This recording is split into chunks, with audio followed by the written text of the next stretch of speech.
So I just wanted to take a minute to talk about my experience with First. And for those who don't know me, I probably have been coming to First with my husband Michael for probably 8 years or so now, almost since we moved to Philadelphia. We found ourselves at First Presbyterian, and we found a lot of reasons to stay. But I will say that for the first few years when we were coming, we mostly thought of this, I would say, as the church that we went to rather than truly our church. And we didn't really take those steps to dive in and get involved. I think in many ways, we were takers. We were receivers of what First had to offer rather than givers. And for me, that changed at the beginning of 2012, and the concerted efforts of Sue Ellen Smith and Larry Schlegel, who I think might have been in collusion at the time, but who came together and asked me to get involved.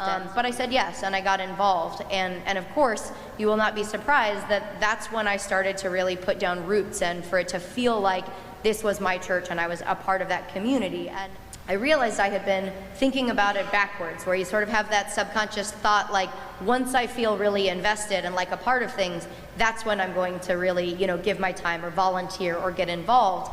But that's not how it works, of course. It works completely the opposite way, where once you dive in, once you're giving of yourself and you're volunteering and you're getting involved, that's when you start to be invested and a part of that community. And so, to create the music and the teaching and the programs and the missions and the beauty around us, that doesn't happen by magic. That happens because people prosaically give their time and they give their talent and they give their treasure, as we used to say in fundraising.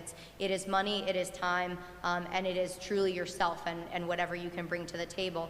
And I would say for those of you, any of you who are in the boat that I was in, where you think of church as a place that you go to, or even as your church, but one where you haven't taken that leap and you haven't maybe gotten so involved, it is truly the best that it can be when we give of our treasure, yes, but of our time and talents as well. So find ways to get involved, whether it's the Habitat morning or the casserole morning or serving on a committee or a board.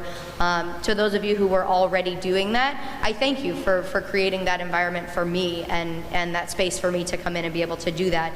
And for those of you, again, who are in the position that I would say, let's make that our burden and our community as well, because ultimately we honor the people who came before, we honor God, and that is the great privilege.